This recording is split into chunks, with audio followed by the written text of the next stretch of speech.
दोस्तों, मैं ना आज अमृत उद्यान में आया हूँ। ठीक है, आप देख सकते हो यहाँ पे कितने सुंदर फूल हैं, पौधे हैं, बहुत ही खूबसूरत इलाका है। यहाँ पे यहाँ पे लोग आए हैं, बहुत सारे लोग आए हैं। उसका सबसे बड़ा कारण है इंसान का दिनचर्या, दैनिक जीवनचर्या। इंसान का, मनुष्य का दैनिक जीवनचर्या इसका कारण है। इंसान 2 बाई 2 के कमरे में बंद होकर रह गया है। उसका जीवन जो है वो कुछ कमरों के तरह ही है, बस कुछ कमरों तक ही सीमित है और वो ज्यादा घूम फिर नहीं पाता है। और वो प्रकृति से बिल्कुल कट चुका है। जो मनुष्य प्रकृति की देन है वो प्रकृति से कट चुका है। इस कारण वो वहां पे आता है, ऐसी जगह, कुछ देखता है, कुछ सोचता है, अपने मन को खुश बहलाता है, थोड़ा प्रकृति से जुड़ने की कोशिश करता है कि प्रकृति क्या है, थोड़ा जानने की कोशिश करता है, थोड़ा समझने की कोशिश करता है। यह फूल है, इन फूल की खूबसूरतियों में कुछ भी कोई भावना नहीं है, फिर भी अति सुंदर दिखते हैं। तो मैं ये कहना चाहता हूँ कि क्यों आता है कभी कोई इंसान प्रकृति के पास? वो हर बार दुख के कारण नहीं आता, हर बार जिज्ञासा के कारण नहीं आता। मनुष्य के अंदर एक जुड़ाव है, प्रकृति की जुड़ाव जो उसके भीतर से जुड़ा हुआ है प्रकृति से, मनुष्य उस कारण से आता है। और उसका कारण क्या है?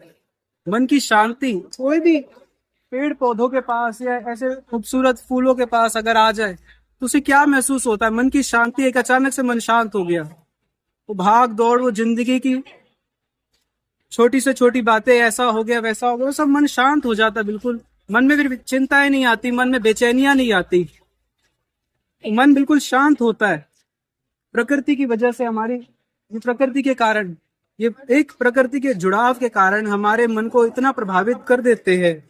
ये जो मैं बताना चाह रहा हूँ, इसका इसका कारण क्या है?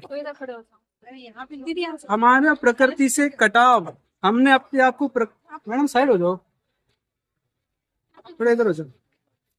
तो जो हमारा प्रकृति से कटाव है, हम अपने प्रकृति से कट चुके हैं। जो लोग शहर में रहते हैं उनकी जिंदगी ऑफिस, बिजनेस की, उनकी दुकान और उनका घर 2 बाई 2 का वहीं तक सीमित है।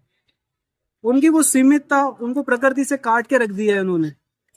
और वो खुद भी, मनुष्य के पास आज समय नहीं है 2 पल का कि वो प्रकृति के पास आए, प्रकृति की गोद में बैठे, थोड़ा खुले आसमान में बैठे, थोड़ी हवा, ठंडी हवा उसके ऊपर चले। आज एसी की हवा, बंद कमरे की हवा ही मनुष्य के लिए जीवन बन गई है।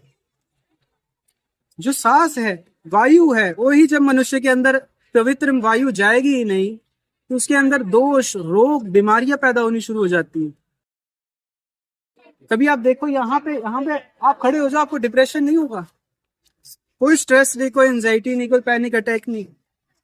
जो जो मेंटल स्ट्रेस की जो बीमारियां हैं वो बिल्कुल खत्म हो जाती है, क्योंकि प्रकृति से ये जो भी हमारे आसपास पेड़ पौधे, ये हमारी कार्बन डाइऑक्साइड को तो सोख ही रहे हैं, हमारी नेगेटिव एनर्जी को भी खींच लेते हैं।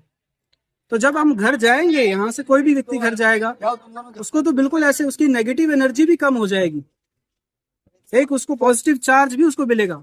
तो ये जो एक प्रकृति की देन है, इसे हमें समझना जरूरी है कि आखिर क्यों हमारे जीवन में जो प्रकृति है उसका अभाव होता जा रहा है। ठीक है, तो इसका एक सोल्यूशन हमारे पास है जो हम सभी कर सकते हैं। हम भक्ति तो करते ही हैं, मन की शांति के लिए, पूजा पाठ के लिए। हमारे शास्त्रों में, शिव पुराण में और देवी भागवत पुराण में रुद्राक्ष का वर्णन है।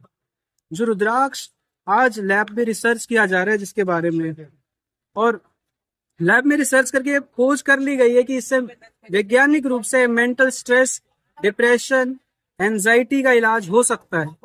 जैसे आपके मन की सारी बीमारियां दूर होती है, इससे आपका मन शांत होता है। ये जो एक, थोड़ा ऊपर करना, ये जो एक प्रकृति का एक वरदान है, प्रकृति का, ये आपको जानने की जरूरत है। हमारे जीवन में बहुत सारे दुख आए हुए, बहुत सारी तकलीफें आई हुई है आम जिंदगी में, और हम भूल गए सब बातें। सब सुख दुख के चक्कर में अपने जीवन को जीना ही भूल गए। जीना क्या होता है, जिंदगी क्या होती है, ये सब भूल चुके। तो यहाँ पे एक रोशनी की उम्मीद, एक किरण बन के आता है धर्म, हमारा सनातन धर्म। उसमें जो रुद्राक्ष है उसकी जो वैल्यू है, उसकी जो महिमा है, कहते हैं सूर्य को दीपक दिखाने के बराबर होती है। तो जब भी हम रुद्राक्ष को पहनते हैं, हमारा मन शांत हो जाता है, हमारे अंदर के जो डिप्रेशन जो होता है, स्ट्रेस जो होता है, वो सब सही हो जाता है। और दुनिया के बड़े बड़े देशों में इसके ऊपर रिसर्च चल रही है और ये खोज के पा लिया गया है कि ये इसके जो अलग अलग मुखी है उन सब का प्रभाव अलग अलग होता है। जैसे मैंने इसे यहाँ पे हाथों में पहना हुआ है, इससे प्रैक्टिकली आपका मन शांत हो जाता है। जिसको घबराहट हो रही है, बेचैनी हो रही है, सब सही हो जाएगा। आपकी लाइफ में आपका मेंटल फोकस बढ़ेगा, आपकी एक क्रिएटिव बूस्ट मिलता है, आपको एक जील मिलता है, एक पैशन मिलता है। आज सोशल मीडिया के जमाने में दुनिया खो चुकी है, आम जीवन को भूल गई है और जो पुराने लोग हैं वो भी चार दीवारी के अंदर बंद होकर रह गए। तो प्रकृति का कोई नामो निशान नहीं है हमारे आसपास। और जो प्रकृति है उसे हम देखने आते हैं, अब वो शो पीस हो गया है, वो शो केस हो गया है, देखने की चीज बन गई हमारे लिए। जिसमें हम पहले रहा करते थे, एक समय में हम रहा करते थे, वो अब हमारे लिए केवल देखने की चीज रह गई है। कि हम जाते हैं, घर से जाते हैं, बस लेते हैं, मेट्रो लेते हैं और देख के आते हैं। हमारे घर के आसपास एक पार्क बन गया है, वो पार्कों में जाते हैं। जो प्रैक्टिकल चीजें हैं, जो आत्म से हमारे जीवन में ईश्वरीय जुड़ाव आता है, और ईश्वर कुछ भी नहीं है, प्रकृति ही तो है। इस प्रकृति का जो आशीर्वाद है, उसको लेने का जो दूसरा तरीका है वो ईश्वरी है, ईश्वर भक्ति है। और वो प्रकृति जो है ईश्वर ने पहले बनाई है, बाद में हमें बनाया। तो मैं मानता हूँ कि जो रुद्राक्ष है या जो रत्न है, ये हमारे जीवन में हमें उतारने चाहिए ताकि हमारे जीवन में सुख आए, मन की शांति आए।